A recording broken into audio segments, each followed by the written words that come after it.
So one branch of research our department explores through methodological and theoretical approaches includes understanding how processes within an urban ecosystem are produced through the inherently coupled social and ecological systems that are operating in cities such as New York.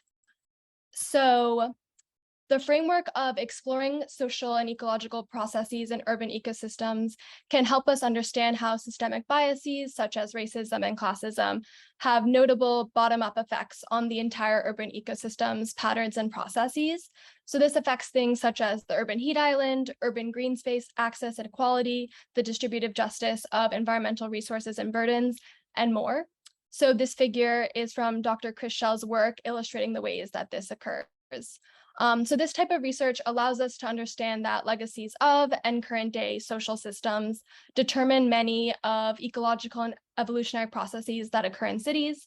So with this kind of conceptual understanding, we aim to integrate and support urban ecology research with the racial and environmental justice work that Futures Ignite does every day in Washington Heights.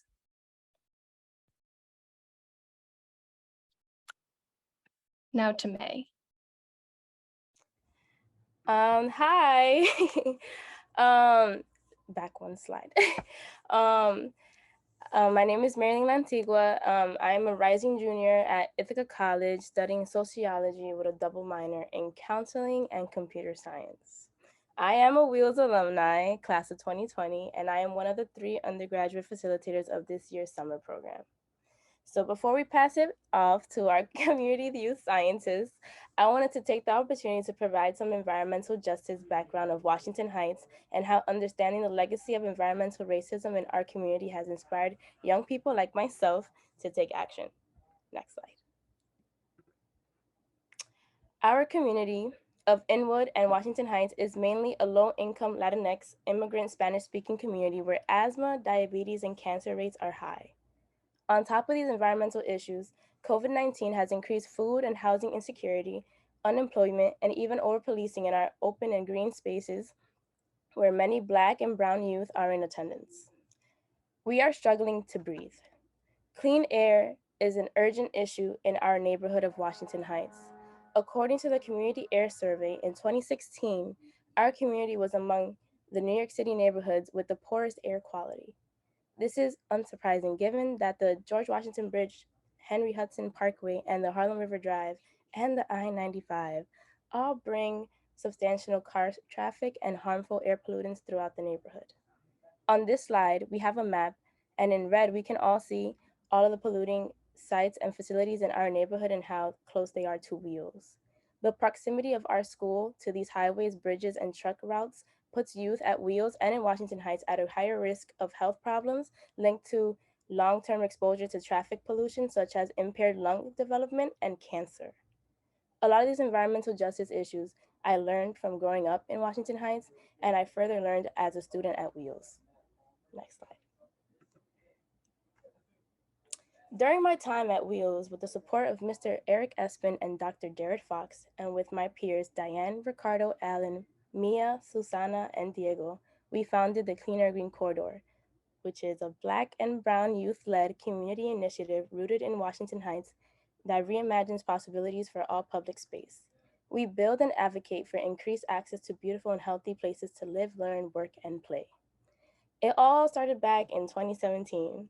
Our school, the Washington Heights Expeditionary Learning School, a New York City outward bound school, ran a week-long elective called Restoring Highbridge, where students learned about the history and importance of green space, the neglect and underutilization of Highbridge Park, and the systemic barriers to green space in our own neighborhood. We became energized, and now 200 more students later have developed the Clean Air Green Corridor. Creating a clean, green, and healthy environment is so important to me because I saw my younger brother develop asthma due to all of the harmful air pollutants in the air, which is the harsh reality for a lot of our residents of Washington Heights. It is the reason why I come back as an alumni of Wheels to advocate for environmental equity and help lead the next generation of youth leaders. Next slide.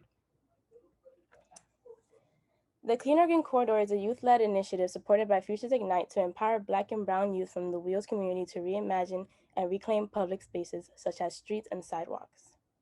We are working to transform these spaces into hubs for building community power, healing, climate change resilience, and grassroots actions in Washington Heights. Since then, WHEEL students and alumni like myself are working towards transforming all of 182nd Street from the grand staircase of Highbridge Park, located at Laurel Hill Terrace, all the way to Broadway into a walkable, car-free green corridor without cars so that all students, teachers, and neighbors in our community can enjoy a safe, clean, and healthy environment to live, learn, work, and play. It's important to note and to highlight that there are 5 other schools, apartment buildings, small businesses, and street vendors on 182nd, and our young people understand the various stakeholders on 182nd Street, and that this vision cannot be done if there isn't any support and leadership for the whole community. Now I pass it on to Jen. Thank you so much, May. And so this work that has been spearheaded by our young people since 2017 has really developed itself in many wonderful ways that Futures Ignite is supporting. The first being able to support environmental justice education at Wheels, specifically with 12th graders in their environmental science class, and most recently with 9th graders in their AP geography class. And we're hoping to continue to deepen that relationship of ensuring that all of our students from pre-K through 12 at Wheels are introduced to concepts and understandings of environmental justice. The second is, again, through the support of this community science research pilot program that we've been working on for the past 2 years with Columbia E3B and NYRP, which we'll learn more about next. We've continued to do weekly stewardship work with our students throughout the academic year. We've been able to do a lot of street activations to show not only our students and teachers and alumni, but also other members of the community on 182nd Street, what activating streets for people look like to really bring forth this vision of a cleaner green corridor. We've also been engaging in advocacy efforts, specifically speaking with our local elected officials on ways that they can continue to support our young people in this work. We've met with our council member, Carmen De La Rosa, and our state senator, Robert Jackson, and want to continue to do some of that work with the remainder of this year and moving onward.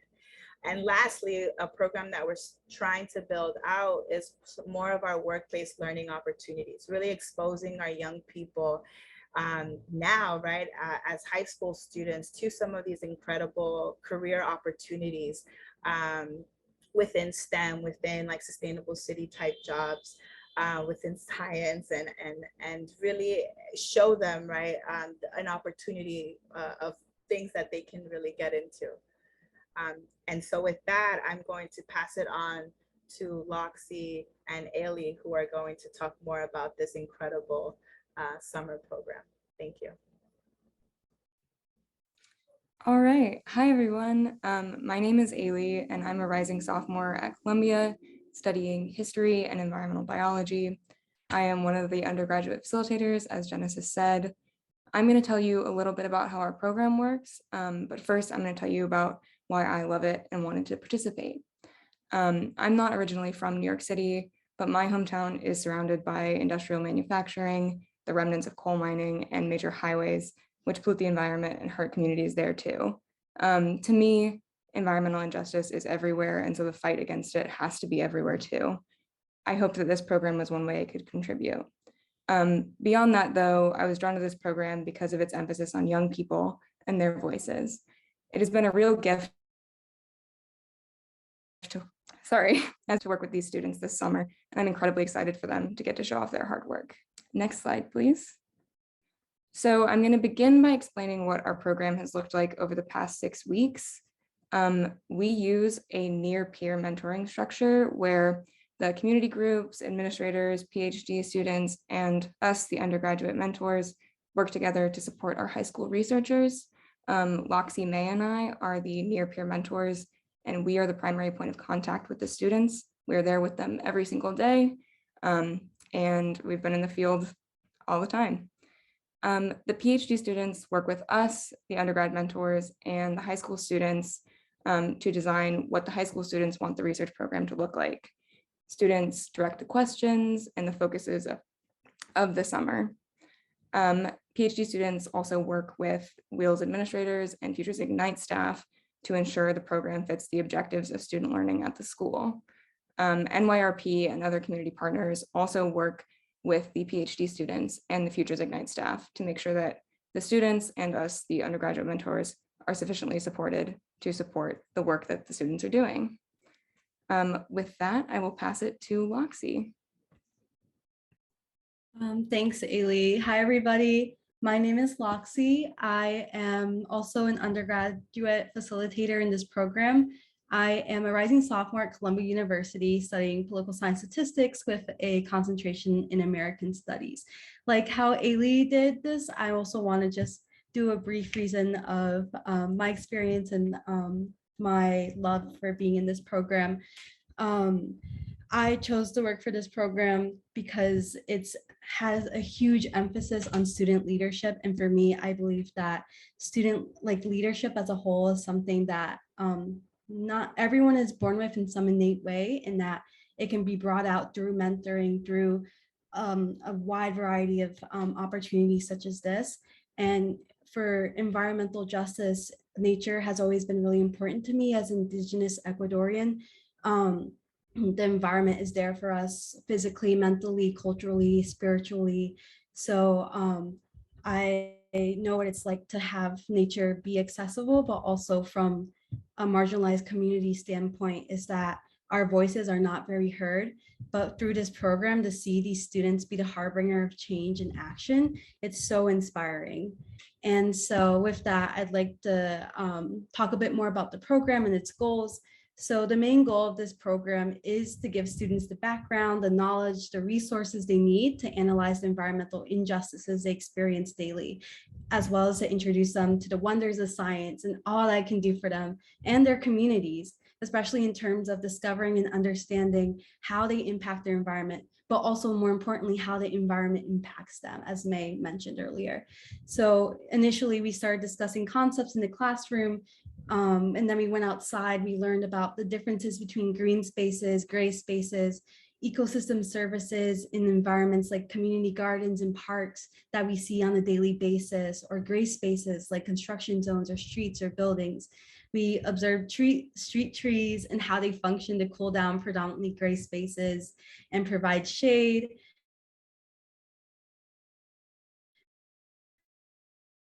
Another big goal of through vegetation like trees, soils, plants, water quality. With that, we also focus on solidifying identification skills. So trying to ID trees, birds, macroinvertebrates. I am very impressed by these students. They definitely know, they can remember a lot more than I can. And they'll be saying like, oh, that's that bird. And I'm like, oh, wow, I totally forgot about that. But more importantly, our last goal is engaging in scientific thinking and reasoning. And we're super proud of them for becoming the scientists and researchers they are right now. And fortunately, all their skills will be presented today in their presentations. So I'll pass it back to Ailey. So now that you've heard Loxie give that overview of what our goals are, this is a slide of some images of our scientists doing research in and around Highbridge Park. It's engaged in a variety of methods, from daily bird counts to measuring trees to street surveys. So those are the 4 pictures you see there, and Loxie will show you a couple more. Yeah, so here are some more images of the students doing research. Here we're all at Sherman Creek. We're doing various water quality sampling methods, and it was arduously hot many of the days, but everyone pushed through. We came back sweating, and we looked like we came from the trenches, but all that work is definitely shown throughout these pictures through like the testing, birding, using water quality sampling tools.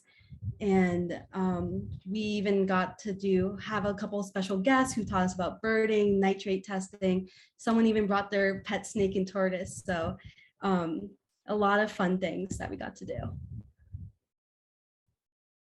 Next slide.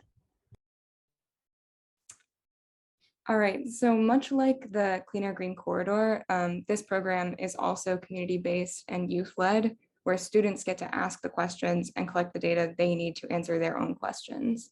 In doing so, this program affirms our students' right to evaluate their living environment and name environmental injustice that they experience. It also demystifies research and makes the act of actually doing science for the benefit of the whole community much, much easier, which in turn supports our students' right to research and demand change. Students are then able to present their findings to demand safe, enjoyable green spaces for themselves.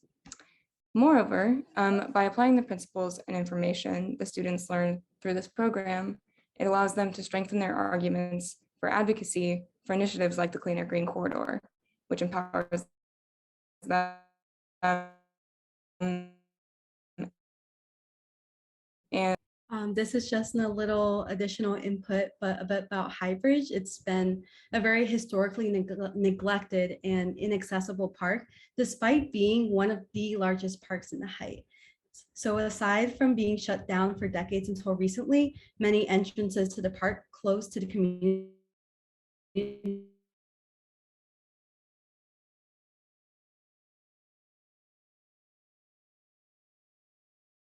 schools have been fenced off the coloring data as pictured here.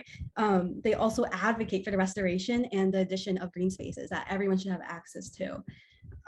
They're also reclaiming it for themselves to exist in as it is in their right to enjoy, just like their peers from neighborhoods that have not been affected negatively by redlining policies that have historically discriminated against low-income immigrant communities.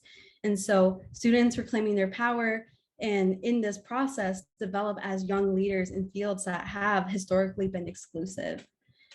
Next slide, please. And so now we will move to the main part of our forum, the student presentations. Afterwards, we'll have a Q&A open to everyone to ask questions to either specific groups or the whole group. And so we 100% encourage you to all think of any questions that you have and put them in the chat, and we'll answer them after our presentation. So without further ado, we will have our first group to go first, led by Sebastian, Joshua, and Brenda. So Joshua, take it away.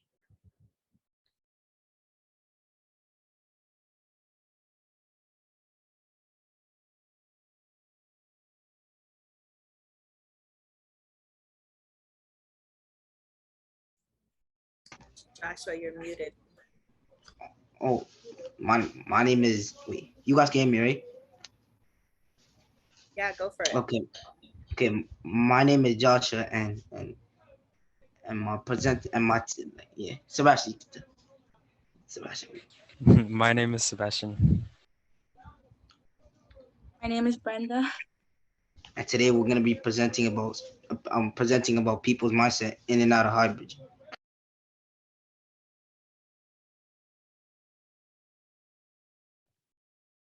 Highbridge Park has been around for a really long time. The park was built in the 1800s and helped carry water into Manhattan. And by 1848, it was open for people to visit.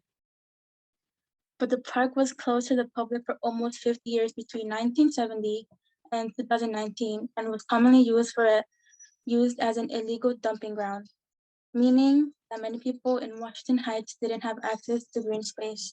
The main entrance to the park, the grass staircase, didn't even open until this year.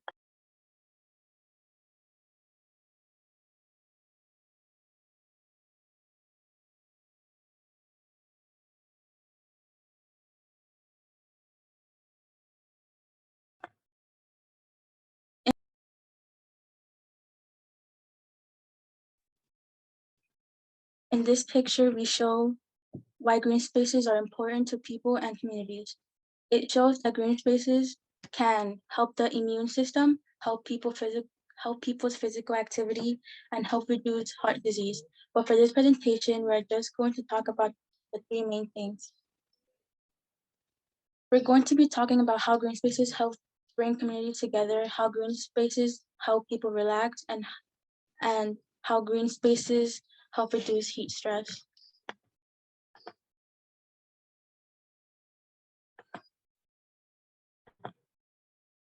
In terms of heat stress, this slide shows maps of New York City. The map on the left shows different levels of vegetation in the city, with areas that are darker green having more trees.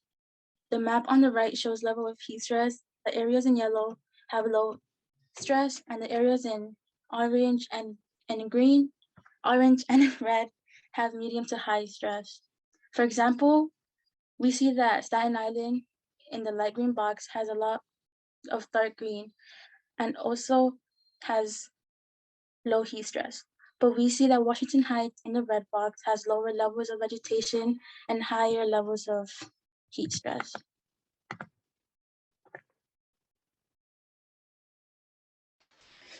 In this slide, you can basically see like how there's buildings over there, and on the bottom it shows basically the green spaces cooling effect, which is basically how like green spaces are cooler than gray spaces.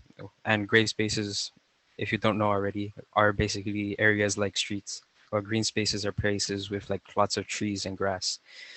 And so basically, the more inside of a green space you are, depending on like how big trees are, you could get more shade. And this shade is basically a block from the sun.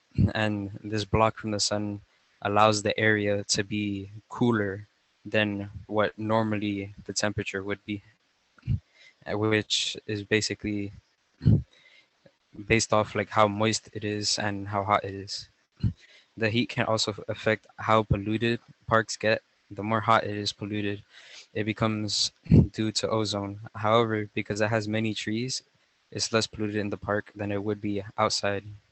Green spaces and biodiversity are like important for people's mental health because it basically helps them. And green spaces like help by basically freshening and cooling the air.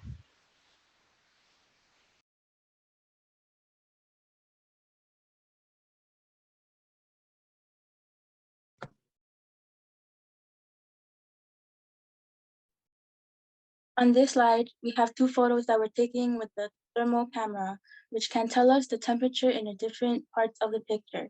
The picture on the left shows 192nd Street and San Nicolas. The hottest spots are under the trucks, which is why it's really bright white. The temperature goes up to 104 Fahrenheit. The picture on the right is in Highbridge Park. We see that the temperature is much low and more stable. The hottest it gets is 80 degrees, and that's in the top of the canopy where the light comes into the forest. It shows the important cooling effects of Highbridge Park specifically.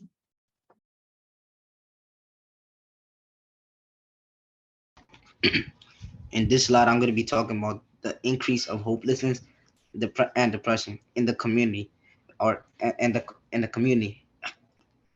The community are affected by environmental injustice. There's growing evidence showing that being in certain area pollutants increase mental illnesses such as depression, anxiety, dementia, and suicide.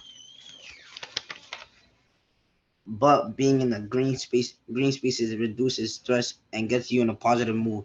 In other words, it's very important to achieve environmental justice in our community.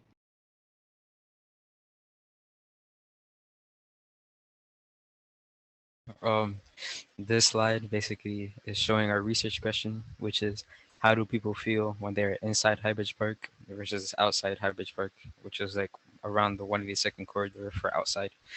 And we, with this question, we have like two sub questions, which is how does people's happiness differ and how does people's perception of heat differ?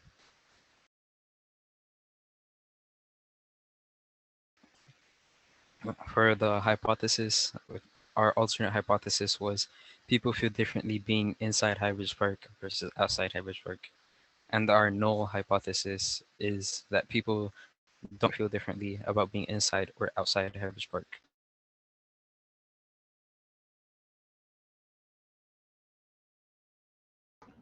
Me and my group said that the independent variable is outside versus inside hybrid, and then the dependent variable is perceived temperature inside and outside Highbridge Park.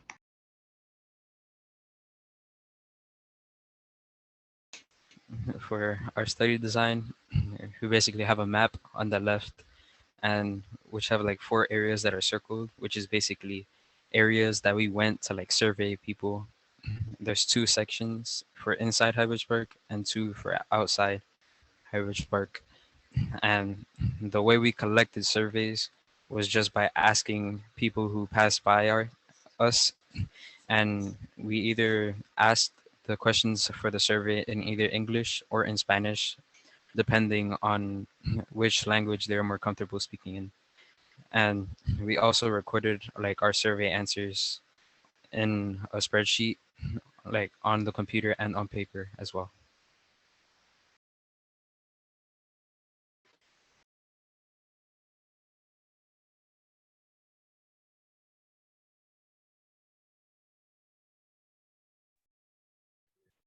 The surveys, the question we asked for the surveys was, can you describe something you don't like about Highbridge? How well does this park meet your needs? How happy do you feel right now in this park slash street? And how uncomfortable or stressed do you feel right now in the park slash street?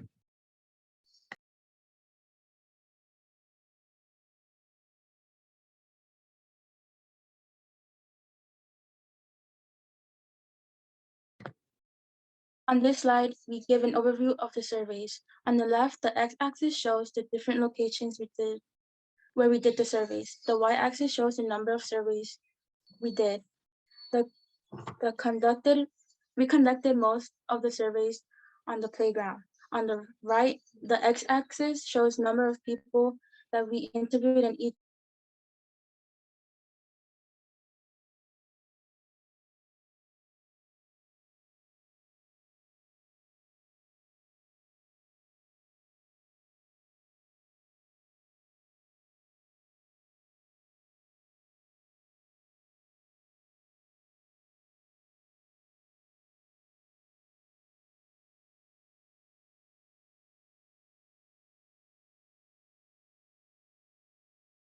Is to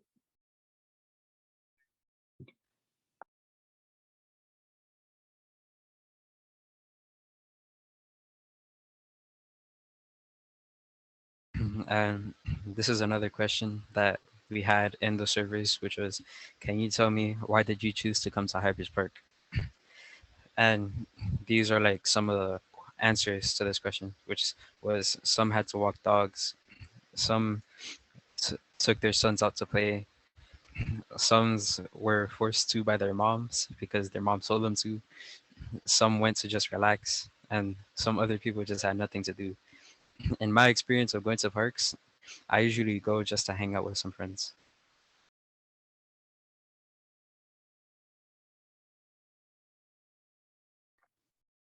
These graphs tell us how happy people felt on the day of the surveys.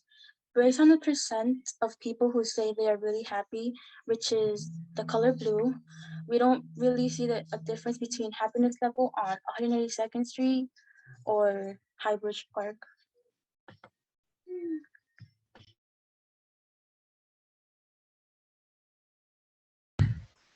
Uh, So in this slide, we have 2 graphs.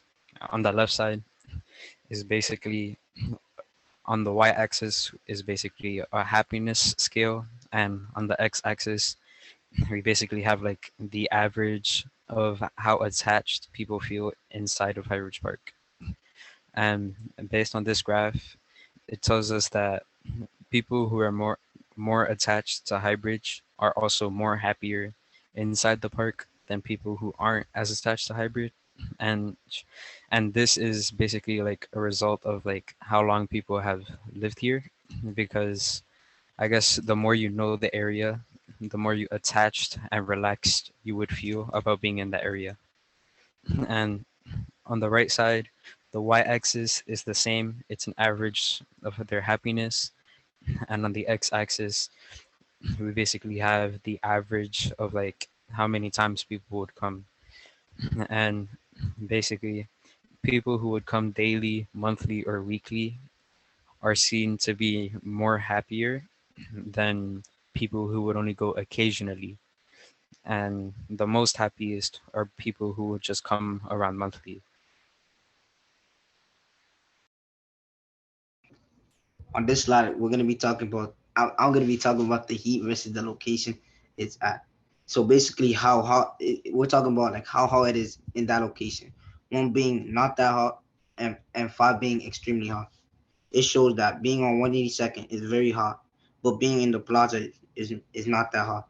This makes sense because the plaza, it has a lot of trees and it has a lot of trees, but like compared to like the playground or the corridor, it has like a lot of concrete. So it will make sense if it's very hot.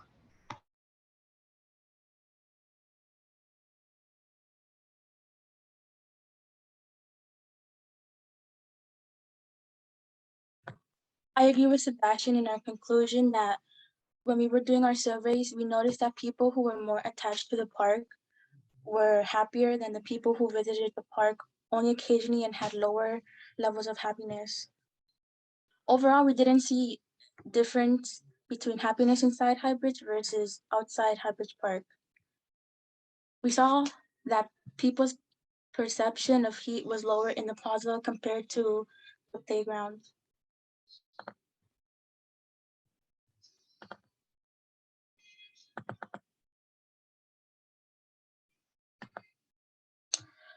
Future research can expand on these surveys by asking more people and doing the surveys on more days so we can get a range of different temperatures during the summer.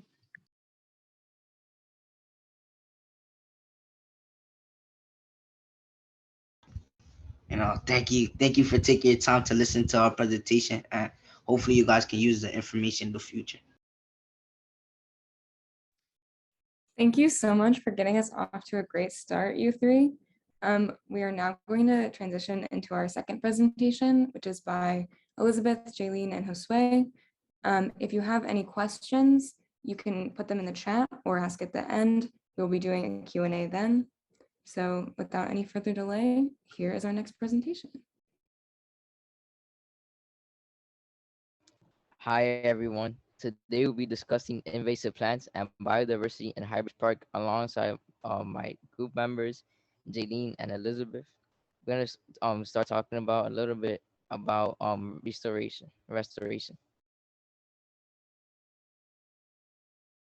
Hi, all. So my name is Elizabeth. For a long period of time, Highbridge Park was long abandoned by the city, especially when it had to close down. Eventually, the staircase and roads began to fall apart, making it a spot for trash and drug use. In 2021, the Laurel Hill Terrace stairways recently reopened to the citizens of Washington Heights, allowing them access to the trails and woodlands of the park, along with the views of the Harlem River. But despite recent projects to restore the park, the numbers revealed the city's main problem regarding parks: underfunding of New York City low-income community parks. Park within the District 10, our district, receives 1 penny in funding per park plots, compared to 14 cents statewide.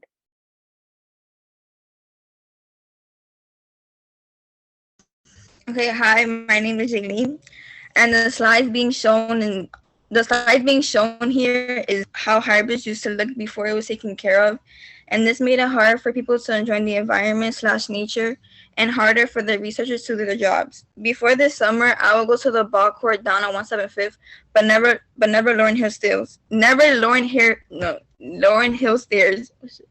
After the experience that we all had for the past 6 weeks, I would say that it's a place that I could now go to because it's enjoyable.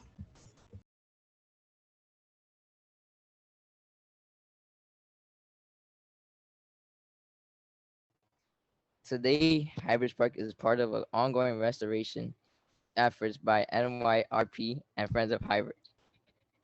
Restoration involves improving the park by removing trash and hazardous material, improving paths and access to park. They also replant native trees to restore the park to the natural conditions. Passing it on to JD.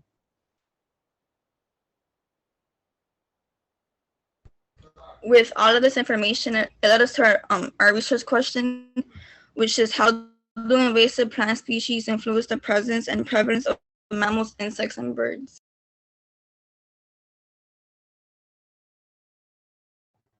Before we get into details of our study, let's talk about what's invasive and a native species is.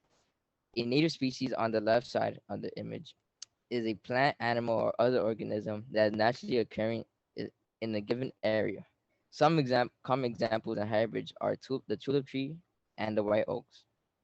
An invasive species on the right side is a species that is introduced somewhere else and is harmed in new location.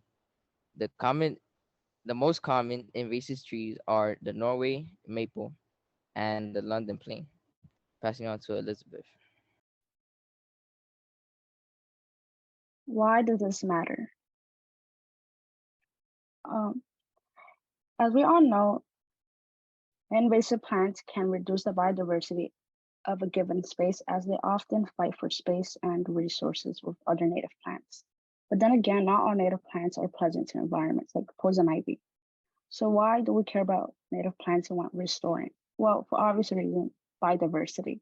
And for me personally, I really like birds, especially when we're out in Highbridge recording the number of birds and species we're seeing. That was like one of the greatest moments. Before collecting data, we hypothesized that where invasive plants and trees are present in Highbridge, there will be fewer mammals, birds, and insects. And if we're wrong, if we're wrong, we will find no difference. So therefore, our hypothesis is where hold on. Where invasive plants and trees are present in Highbridge, there will be fewer mammals, birds, and insects. And our null hypothesis is there will be no difference in numbers of mammals, birds, and insects. Okay. This is a map of where we worked throughout the whole summer. There are 6 plots, 3 restored and 3 unrestored. When walking to these plots, I find it easier to walk to restore plants because it's like a less trip and it's like shorter walks. And I'm passing on to Elizabeth. Tree canopies study design. In most of areas of the park, there's a mixture of invasive and native species. So we looked at the dominant canopy type. Canopy means the top layers of trees. We categorize the canopy in 3 ways: invasive, mixed, and native. To do so, we identify the trees. So the map on the right that you're seeing, that's how it looked like when we were out in the field of Highbridge, when we're trying to measure the trees and trying to record it in our data sheets.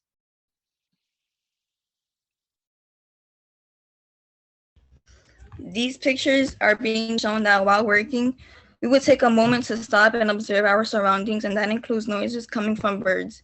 Then we will try to locate them with binoculars, and if we couldn't locate them, we will use an app called Merlin, and that helps us identify the birds by sound.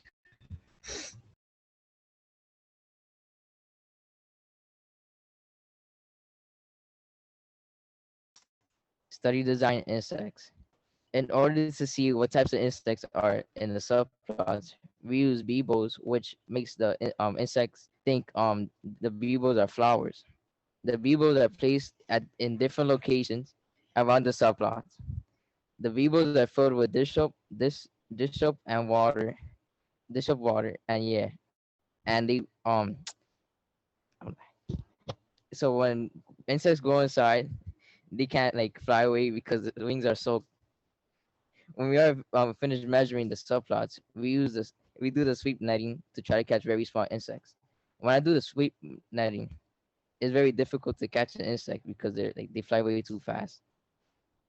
Um, we collect the rebos right after our thing, and when we like we checked inside the rebos to see if we catch anything. If we did, we check in like we put inside a plastic bag and pour ethanol inside. And with those examples, we're gonna put them inside the American Museum of Natural History. Passing on to Elizabeth. Now, to set up our study design for a data collection of mammals, Jay, our animal camera expert, and our group helped set up cameras throughout the park. First, we as a group made sure the cameras were placed at angles that will fully capture the animals. Oh, sorry about that. So as I was saying, My group and I, our group, we made sure that the cameras were placed in angles that will capture the animals in full frame. So to do that, we had our group mate test the cameras by pretending to be mammals on ground level. Fast forward, here is one of our picture that is of a raccoon that was caught on camera. To answer our question, we looked at the dominant canopy type as the cause of the number of individuals and species of each type of organism within plots throughout the park. Therefore, our IV is dominant canopy type and DV is number of individuals and the number of species of each type of organisms. And the results in the next slide. Okay. So in this bar graph that we as a team created from our data, there are many individuals and different species in all three: invasive, mixed, and native. So the left side of the graph is the count of species and the bottom is the canopy type. And there are more of both individual and different species in the native section.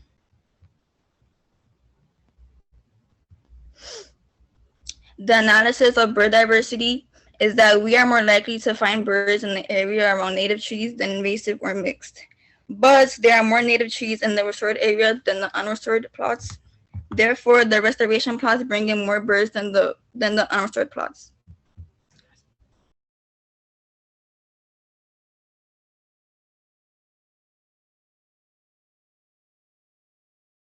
The graph that you're looking at here is the data we collected throughout the summer, and is similar to the bird graph. On the y-axis, it shows the number of different species and the number of individual blocks. On the x-axis, there are the three canopy types.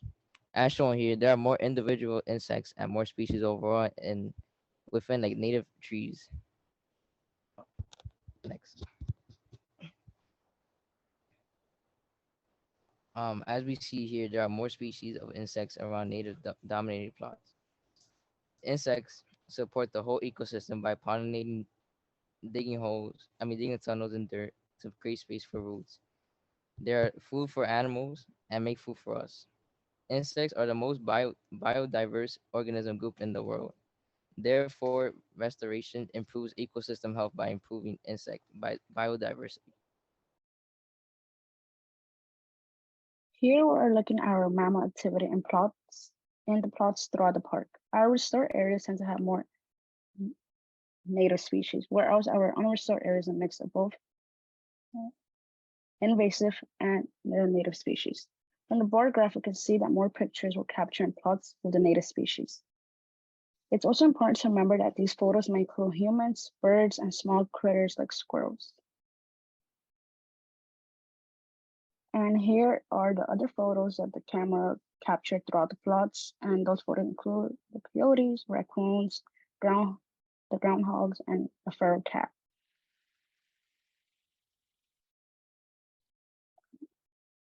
Also, throughout our results from the camera, the coyotes were found in all 5 locations. And like I said, some common non-mammal triggers may include people and birds.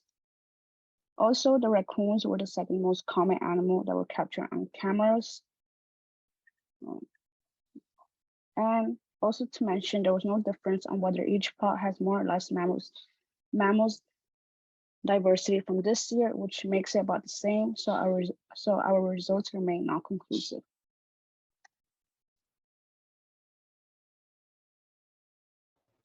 Continuing work. We are going to continue to leave the cameras at Highbridge Park for the rest of the summer, and we're gonna do this like every summer from now on. We'll continue to measure the health and growth of other plants to keep track of the environmental conditions. This is important because it shows us the impacts of restoration over time.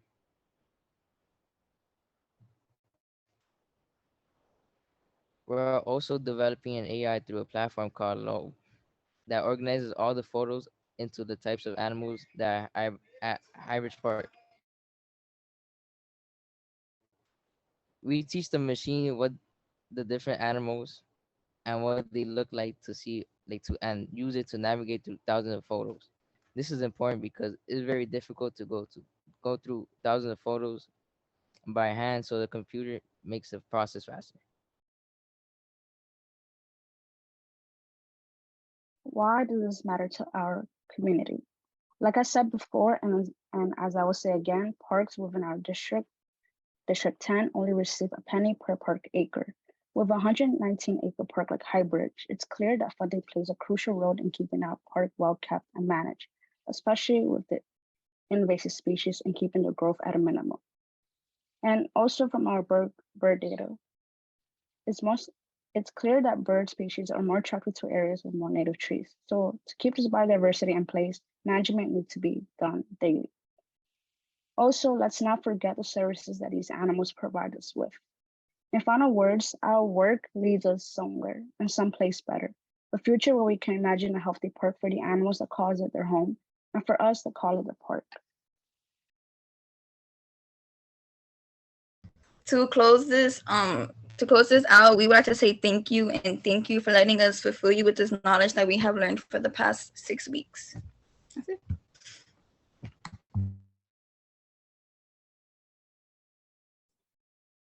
Amazing presentation. I loved it. So finally, we'll be ending off with my group who focused on research in Sherman Creek. So I'll pass the mic to them right now. Hello. Good afternoon, everyone. My name is Jason, and alongside Anais and David, we did research on water quality and biodiversity at Sherman Creek.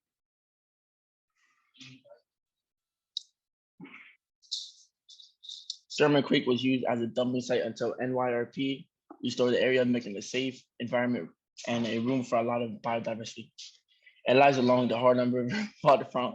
You can get there by taking the 1 train to Dyckman and walking past the local school. With environmental justice in mind, we know this place has been a dumping ground and filled with lots of trash, such as abandoned boats and litter along the storyline. In 2020, restoration has made it safer for folks to enjoy their day there.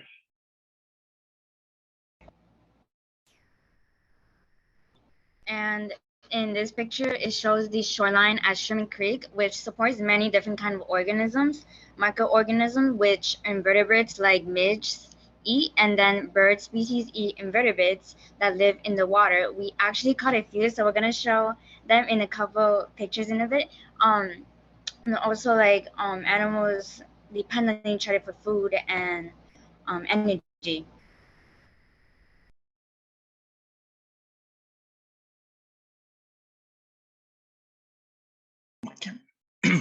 So based on our observation, we were interested in the biodiversity at the creek.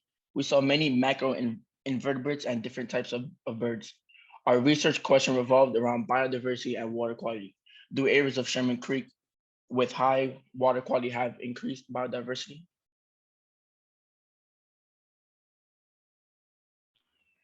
Why is it important? This is important because by keeping the species healthy, it can create and maintain diversity around the ecosystem. Also, the healthier the animals, the better the ecosystem is. Protecting the ecosystem is crucial to helping the environment. If the ecosystem is off because of its species is not doing well, this impacts everything else. The questions the question that we ask can say something about our interactions with the ecosystem and water, and whether or not it's safe for us or the species in that.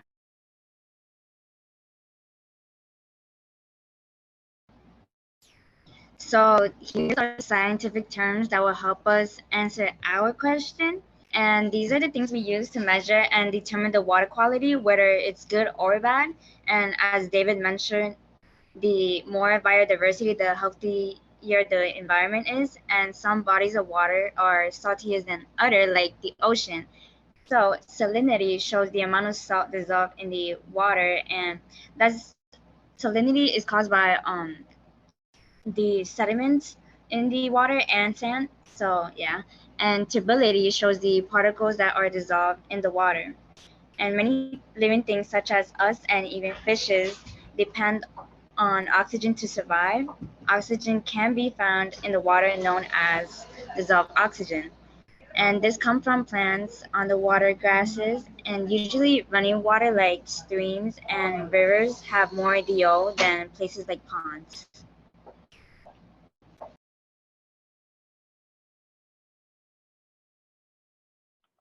Our alternate hypothesis is what we predict. If restoration is successful and water quality increases. So with the biodiversity of Sherman Creek.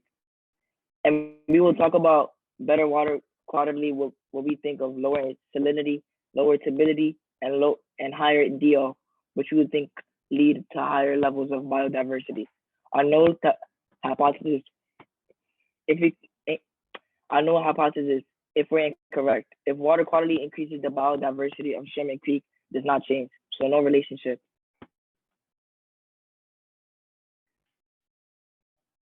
Our independent variable is what we're changing or what we're saying in this case of, of the results we measured. Our independent variable is water quality, which includes salinity, turbidity, and dissolved oxygen. We're trying to see if the independent variable, which is water quality, has an effect on biodiversity we see at Sherman Creek.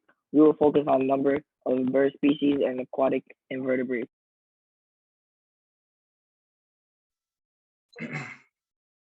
Yeah. We are collecting data in the oyster reef, inlet, and pond. The water from the pond is fresh water that comes from tap water, and the water from the oyster reef is from the Harlem River. We were at Creek 2 days per week, and during those 2 days, we took water samples to find salinity, turbidity, and dissolved oxygen levels. We also do birding and use leaf packets and kick nets to collect microinvertebrates in all of these.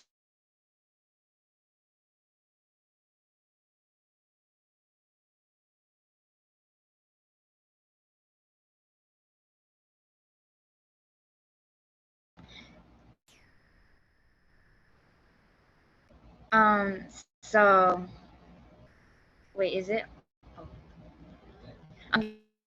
Here are some pictures of our birding adventures. So we've actually found 53 different bird species this summer. So birds like seagulls, killdeers, blue jays, red-winged blackbirds, geese, and etc. Also, for us like to see those birds, we would like take 5 minutes of our time to observe with binoculars. And when we see those type of birds, we will like focus into them to see like the type of patterns they had on their feathers. Personally, I wasn't a huge birding person only because it was really hot. But looking at the birds is pretty cool, and the different species they are at Sherman Creek I didn't know of. We also were interested in macroinvertebrates. We used kick nets and leaf packets to originally collect these creatures and used microscopes to have a better view since some were pretty tiny to see. We found mishflies, aquatic worms, limpets. We didn't have enough data to really focus on macroinvertebrates.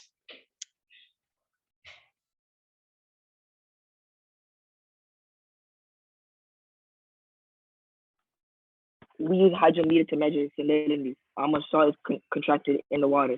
It uses a scale of 0 to 40 ppt or parts per thousand. The more salt that is in the water, the more floaty the water is, which will cause the little pointer in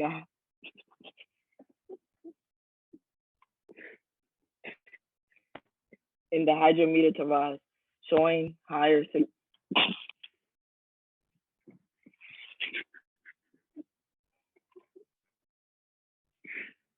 showing high salinity. Using drinking water has a salinity of 0.5 ppt or lower.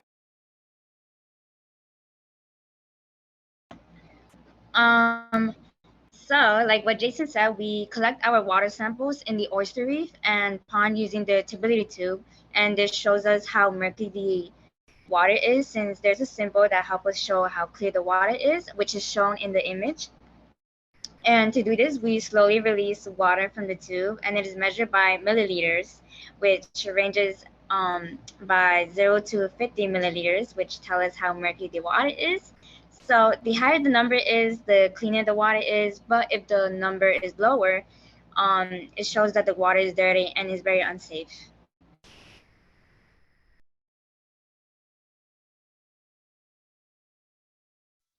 Finally, to know how much dissolved oxygen is in the water, we use this kit that includes starch indicator, manganese sulfate, and sulfuric acid.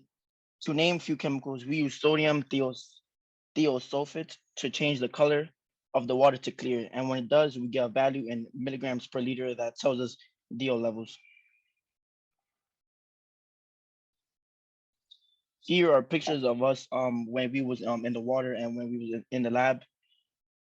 And personally, me, it feels good being out in the water and doing experiments because I felt part of something for the environment. I felt like we were improving the environment not only for our needs but for the animals that lived in the habitat. I had lots of fun doing the dissolved oxygen stuff. In the picture on the far right, I'm doing the titration, which means I get a mix of a bunch of chemicals, which creates a chemical reaction. Also, the lab coats feel very professional for me. So I'm in the picture in the top left corner, and I felt good taking water samples because like I knew that I was doing something and providing data for our research and also helping others. And it was just like it was fun seeing my coworkers do the same thing. Also, I saw like a lot of cool animals in the pond. So I saw a toad, a tadpole, and like goldfishes and stuff. So yeah.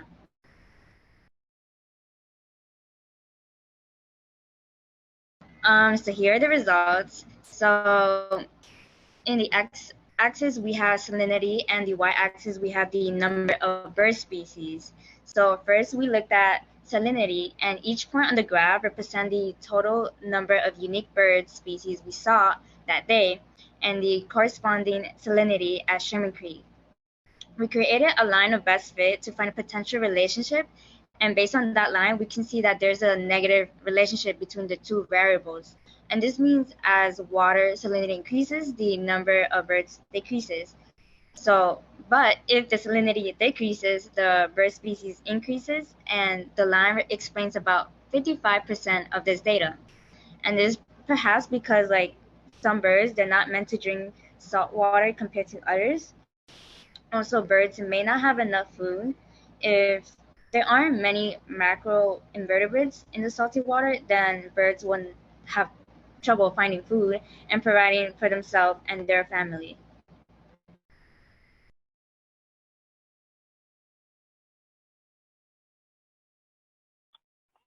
Next, we look at stability. Each dot, each dot is the average stability and total number of unique bird species measured on a given day at Sherman Creek. Based on the graph, there's no correlation between turbidity and bird diversity, as the data points look very scattered and without any pattern.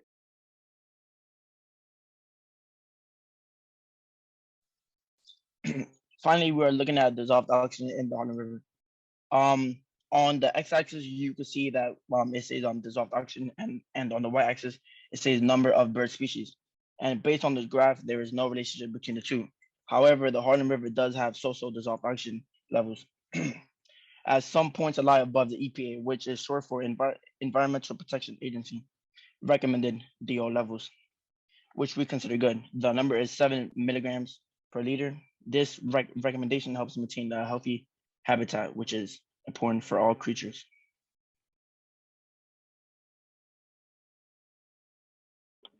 Here's our conclusion. Based on our hypothesis, there's no relationship between turbidity in the water and the biodiversity at Sherman Creek. However, we were able to find a negative relationship between salinity and biodiversity as salinity increases, the number of unique birds tend to decrease.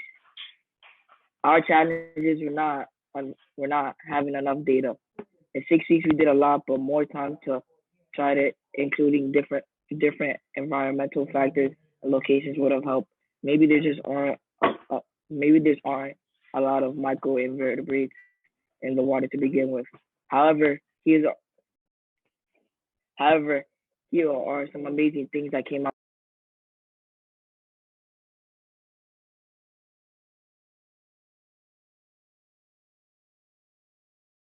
Um, we created the stepping stones for future related research by other groups in the future. And although we didn't have enough evidence collected, this can help us advocate for more funds that are needed for proper research and materials.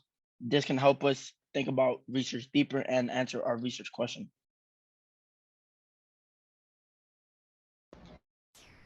So like mentioned before, we found 53 bird species.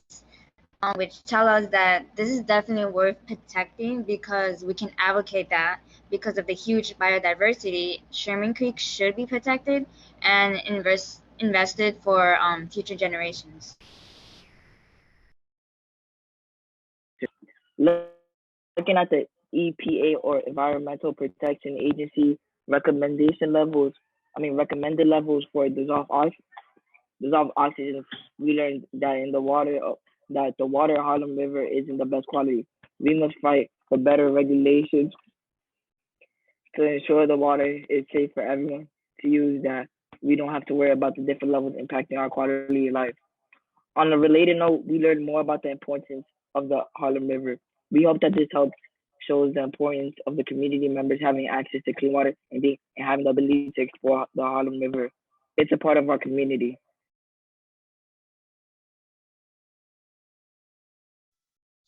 Thanks for listening, and I hope what you heard has changed you guys' perspective on biodiversity and water quality in Sherman Creek.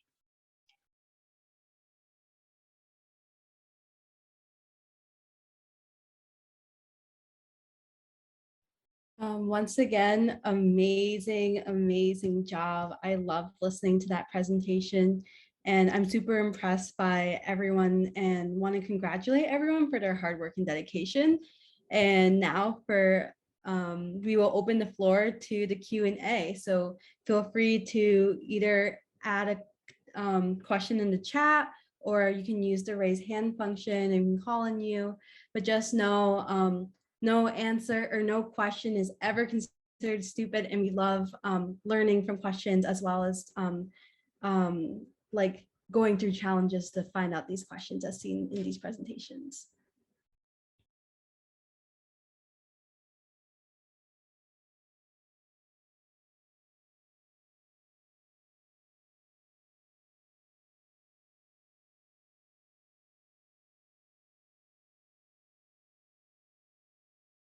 Whoever raised their hand can unmute and ask the question.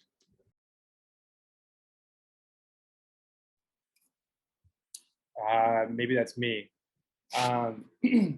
Great presentations. That was super fun. I really enjoyed all three of them. I had a question. I was really impressed, among other things, with all of the work that you all did with a bunch of insects. And my question is, I know some of you, but my question is, how did your perceptions of insects change before you started doing this research and then over the period of conducting this research? How did your perception of insects change, if at all? I guess anybody can take the floor for that. I mean, I guess I'll answer this question. Before I joined this program, whenever I would see like an insect, I would not want to be near it. Like I will probably kill it if it's in my house, only if it's in my house, or I will like just not look at it. But after this project, hold up.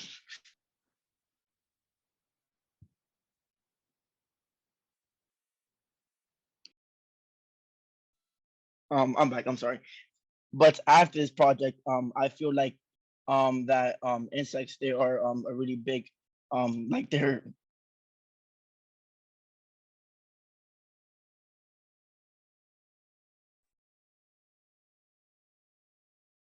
May I answer the question? Yeah, go for it, Elizabeth. Well, Jason can join later. Okay.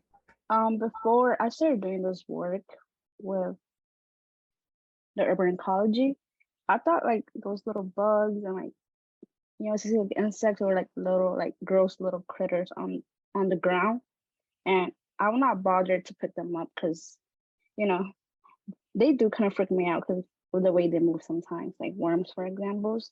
But during this program, I learned that they're really important to the soil and like, to the health of the soil, because they actually filtrate the soil, which make the soil better for the plants and trees that use that soil to, to grow. So yeah, I make sure to watch my step, especially when we're in Highbridge, because there's a lot of little bugs in the ground, and I even started picking them up and, playing around with them. And luckily I did not kill any of them. So yeah.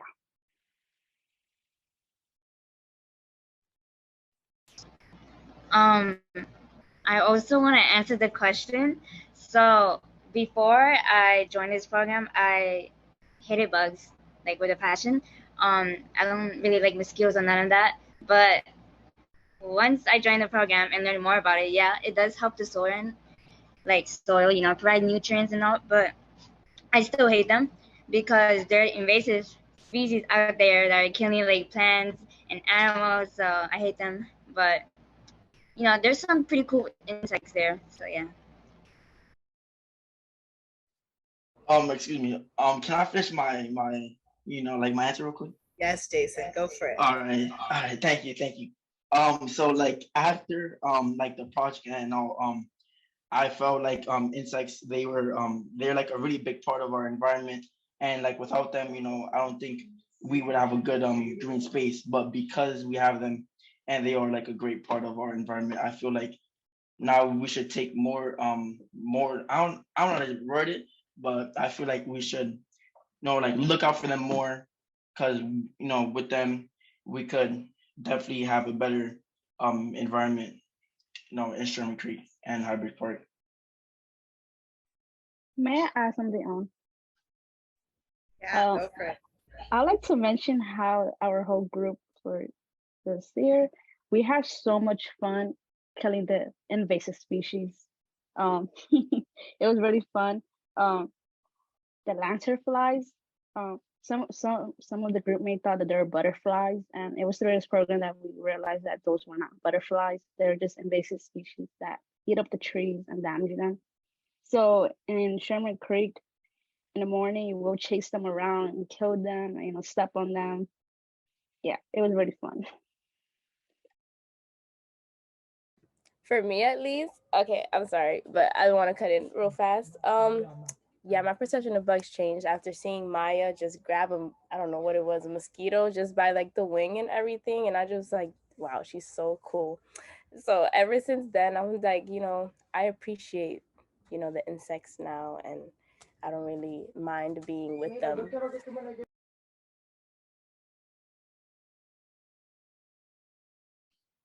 Awesome. Thanks for those honest anecdotes.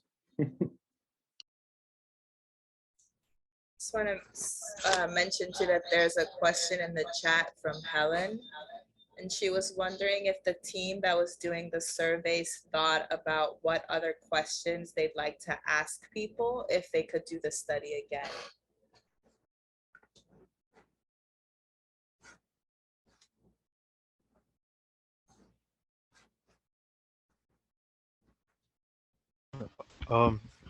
One of the questions I had, like if I could do the study again, would be to like ask anybody who we do the surveys with, basically, like if they can make a change to the area, what kind of change would they make?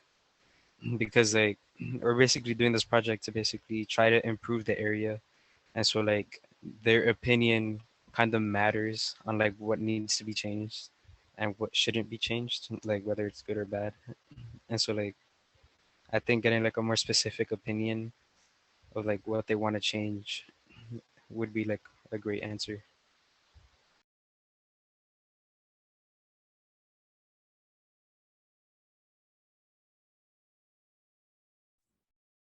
That's a great addition.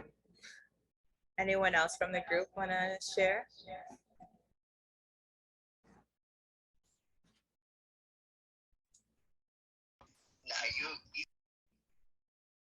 Joshua, no? Well, we are at time, and I want to honor everyone's time. So I want to pass it to Pallavi to maybe close us off.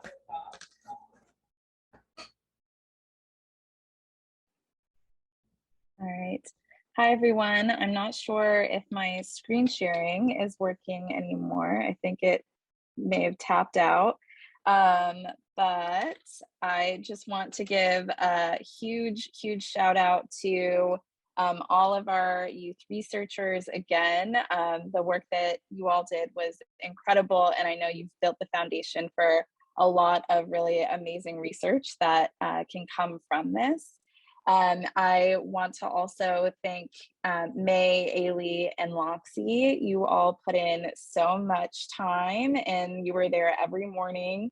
And your leadership really showed, and we're just really, really proud of the mentors and kind of field researchers that you also became and grew into over the course of the 6 weeks.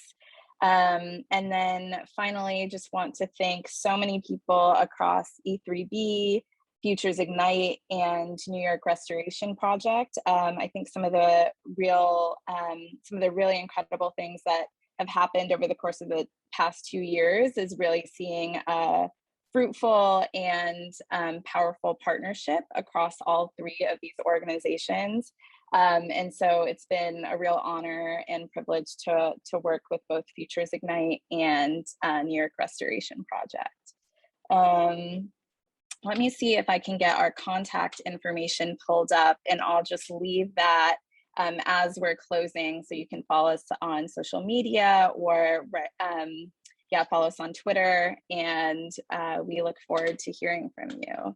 So just give me 1 second and then I'll close with that, but thank you.